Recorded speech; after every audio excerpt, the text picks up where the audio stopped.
Chocolate বাদাম বাজা, কেউ বাদামে খুঁজতে নাই। এখন তার বয়স ৭৭ বছর হলেও ৬৬ বছর ধরেই চলছে তার জীবন সংগ্রাম।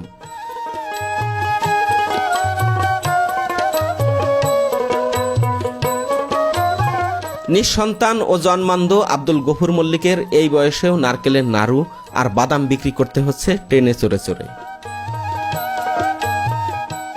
যখন তার বয়স মাত্র ১১ বছর তখনই তিনি শিশুমনে সংকল্পবদ্ধ হন যে কখনো তিনি ভিক্ষা করবেন না। প্রথম জীবনে নিজেই নারকেল গাছে উঠে অন্যের নারকেল নামিয়ে দিয়ে যে কয়টি নারকেল পেতেন তা দিয়েই নারকেলের নাড়ু বানিয়ে বিক্রি করতেন। জীবনের একটি পর্যায়ে এসে উপজেলার নির্বাহী কর্মকর্তা সহযোগিতা নিয়ে গেলেও সেটিকে তিনি বিনয়ের সাথে ফিরিয়ে দেন। তিনি কখনো চাননি দুহাত পেতে কারো কাছ থেকে ভিক্ষা গ্রহণ করতে। জীবন নিয়ে যাদের শত অভিযোগ, প্রাপ্তি আর অপ্রাপ্তির হিসাব মিলাতে পারেন না, তাদের জন্য আব্দুল গফুর মল্লিক হতে পারে একটি সাহস ও অনুপ্রেরণার গল্প। ছোটবেলায় একদল ব্যবসায়ী তার পিতাকে বলেছিলেন ২ সিপারা কোরআন মুখস্থ করে ভিক্ষা করলে টাকার অভাব হয় না। সেই ১১ বছর বয়সেই তিনি বলে উঠেছিলেন, আমি কখনো হাত পাতা ব্যবসা করব না। তিনি এখনো বলেন ও হৃদয়ে বিশ্বাস করেন, নবীর শিক্ষা করিও না ভিক্ষা।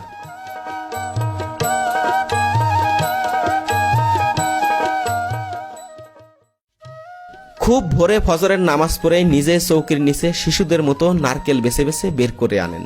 এই বয়সে যেখানে তার নাতি নাতনি নিয়ে জীবনটাকে উদযাপন করার কথা ছিল, অথচ কি অমানবিক পরিশ্রমটাই না করতে হচ্ছে তাকে। যে জায়গাটিতে তিনি নারকেল ভাঙবেন, ছুলবেন, তার ঘর থেকে মাত্র কয়েক হাত দূরে হলেও এইটুকু পথ যেতেই তার সময় লাগছে অনেকক্ষণ। একবার ভাবুন, ২ চোখে তিনি কিছুই দেখেন না, অথচ কিভাবে নারকেল থেকে খোসা ছাড়াচ্ছেন। বয়সের সাথে সাথে গায়ের জোর কমে যাওয়াতে রীতিমতো নারকেলের খোসা ছাড়াতে গিয়ে লড়াই করতে হচ্ছে তাকে। কুমিরখালি থেকে মানে যে কাপড় ব্যবসা করে আলী শাহ মল্লিক আর খেলা মল্লিক, তাই এরা আসে কয় যে ১ সিপারা কোরআন শরীফ পড়লে পরে গাড়ির মধ্যে হাত পাতলে টাকার নাই অভাব।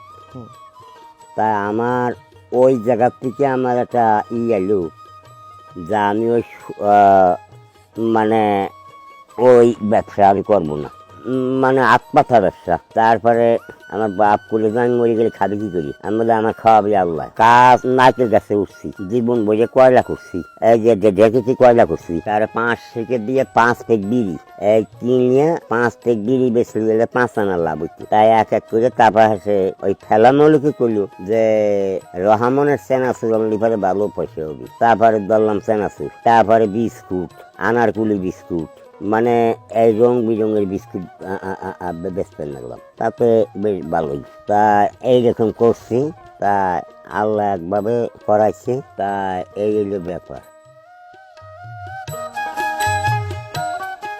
নাড়ু বানানোর এই সমস্ত প্রক্রিয়ার মধ্যে শুধুমাত্র নারকেল দিয়ে মিঠাই জ্বালানোর সময় যে কাজটি, সেই কাজটির জন্য তিনি তার স্ত্রীর সহযোগিতা গ্রহণ করেন।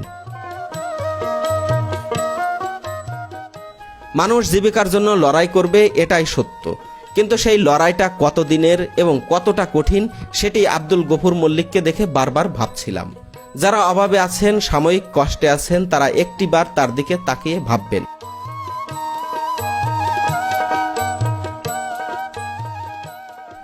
নাড়ুর জন্য নারকেল প্রস্তুত হয়ে গেলে তিনি নিজ হাতেই নাড়ু বানান এবং নিজের হাতে গুনে গুনে নাড়ুগুলো বয়ামে ভরেন। 4, 5, 6 হাত।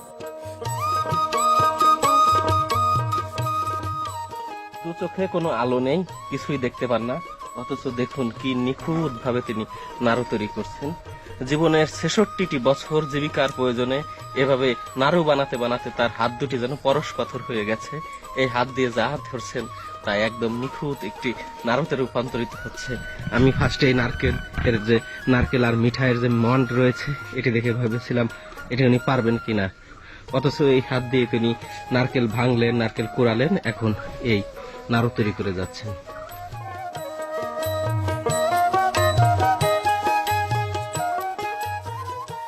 বাদাম প্যাকেট করে রওনা দেন তিনি খানখানাপুর রেল স্টেশনের দিকে। রেল স্টেশনের আশেপাশের লোকজনের কণ্ঠ শুনেই তিনি তাদেরকে চিনেন। তার এমন মহতী কাজের জন্য এলাকার মানুষও গর্ববোধ করেন। নারকেল নাড়ু টেস্টি হজমি চকলেট বাদাম ভাজা খাইলে পাবে 32 দাঁতের মজা।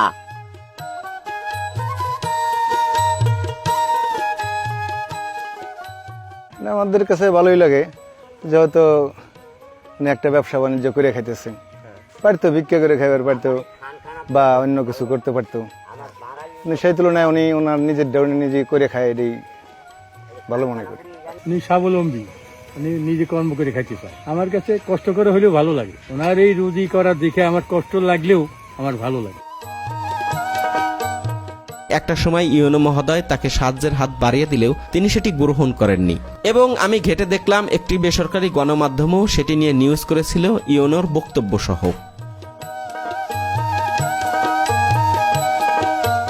একটি বিষয় জেনে খুবই খারাপ লাগলো, এমন একজন অসহায় মানুষের অর্জিত টাকাও মানুষ সুযোগ পেলে চুরি করে নেয়। স্টেশনে আসা মানুষকে খুঁজছেন তার নাড়ু আর বাদাম বিক্রি করতে, আর বসে বসে অপেক্ষা করছেন কখন ট্রেন আসবে। উনি তো অন্ধ মানুষ, উনি তো ভিক্ষা করতে পারেন। এই যে বাদাম বিক্রি করেছে, এই যে কর্ম করতেছে, এই কর্ম অনেকেই তো মনে করেন যে নানান ভাবে টাকা ইনকাম করতেছে। আর উনি যেহেতু একদম বৃদ্ধ মানুষ, অন্ধ মানুষ, যে কারণে আমি খুশি, আরো 10টা টাকা বেশি দিলাম উনি।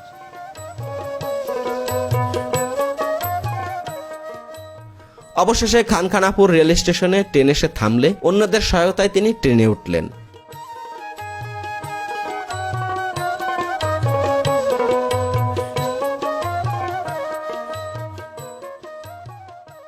লোকাল ট্রেনের ঝাঁকিতে সাধারণ মানুষের দাঁড়িয়ে থাকাটাই কষ্টকর। সেখানে মানুষের সিটের পাশে পাশে গিয়ে কতই না আকতে মিনতি করে নাড়ু বাদাম বিক্রির আবেদন করছেন। হজমি চকলেট বাদাম ভাজা, কেউ বাদামে খুঁজতে নাই। নারকেল নাড়ু টেস্টি হজমি চকলেট বাদাম ভাজা।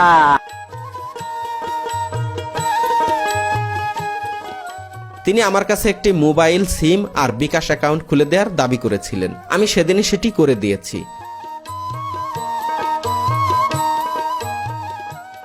এমন একজন অসহায় মানুষকে পারলে সাধ্যমতো সাহায্য করবেন।